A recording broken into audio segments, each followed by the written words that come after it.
There is something quietly devastating about waking up every single morning and feeling like the enemy you are most afraid of is the one living inside your own chest.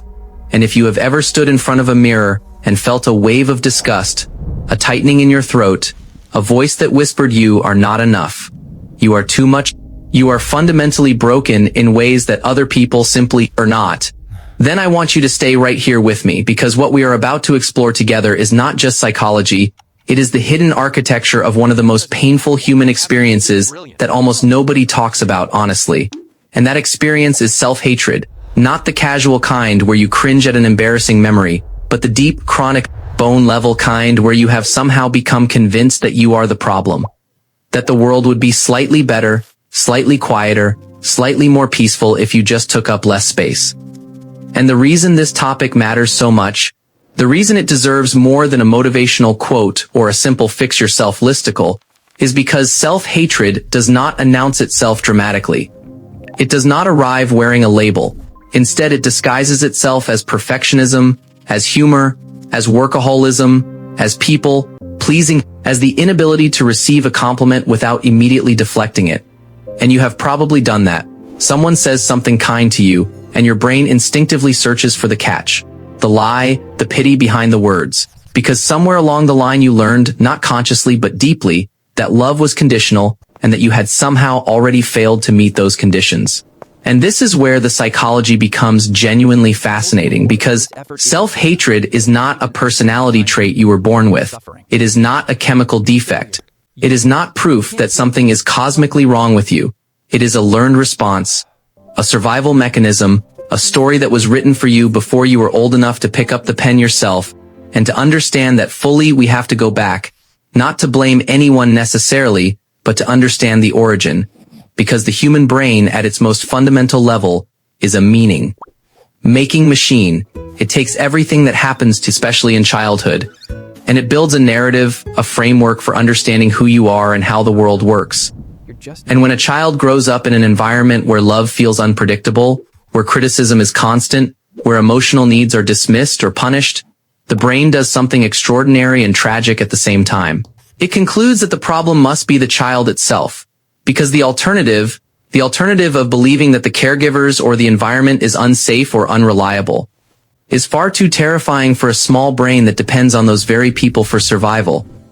So instead, the mind turns inward and it says, maybe if I were better, maybe if I were quieter, smarter, thinner, more obedient, more lovable, then the love would come, then the safety would come. And this thought pattern, this desperate bargaining with your own existence, becomes the blueprint for self-hatred, and you carry it forward into adulthood without even realizing it, wearing it like a second skin, responding to every mistake, every rejection, every failure with the same ancient verdict that your nervous system learned decades ago. You are not enough. And here is what makes this so philosophically interesting. Because the philosopher Nietzsche once wrote about the way human beings internalize the judgments of others until those judgments become indistinguishable from their own voice. And that is precisely what happens with self-hatred.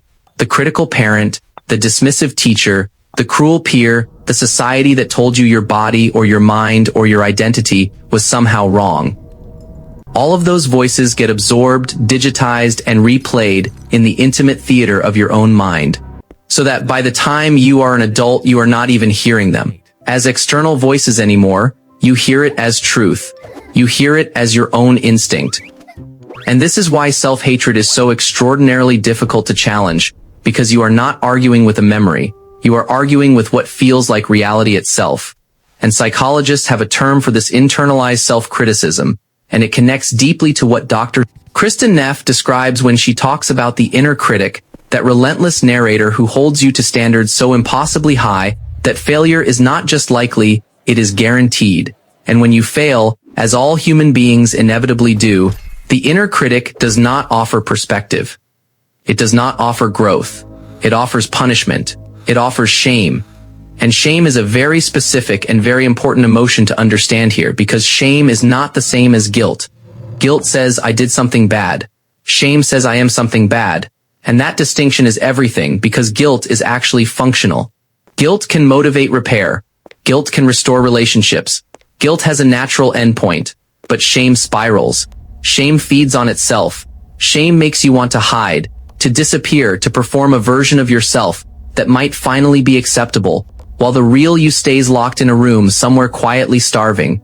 And the performance is exhausting. To shrink yourself in certain rooms and overextend yourself in others, to laugh a little too loudly at jokes made at your expense, because agreeing with them feels safer than defending yourself.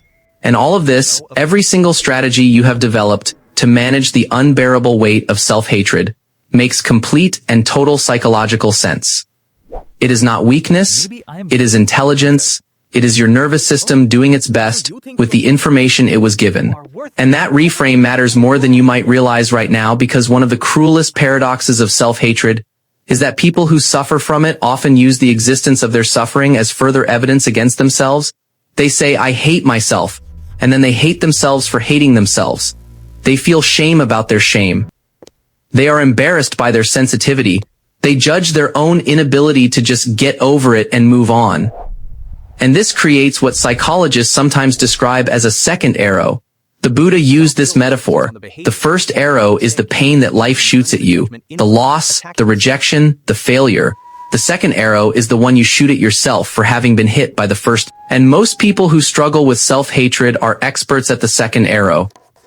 They are their own harshest judge, their own most unforgiving critic, their own most reliable source of punishment. And yet, and this is what I find most profound about all of this, underneath every layer of self-hatred there is almost always a profound sensitivity, a deep capacity for love, an extraordinary awareness of others, because the people who hate themselves most fiercely are often the ones who care most deeply, who feel most intensely, who hold themselves to standards rooted not in arrogance but in a genuine desire to be good, to be worthy, to matter to someone. And that desire, that reaching, is one of the most human things that exists. It is just that somewhere it got twisted. Somewhere the message became not you are reaching because you are growing, but you are reaching because you are currently not enough.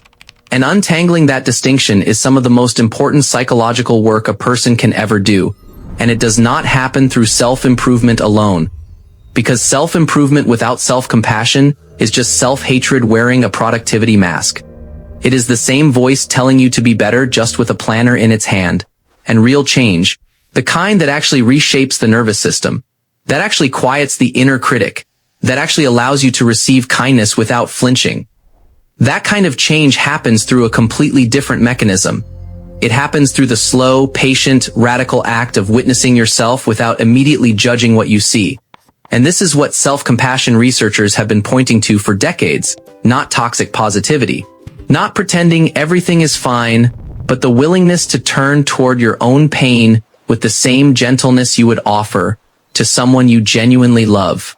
And I know that sounds simple, and I know for many of you it sounds almost impossible, because the idea of being gentle with yourself might feel like giving yourself permission to stay broken, like weakness, like a lie you are telling to avoid accountability.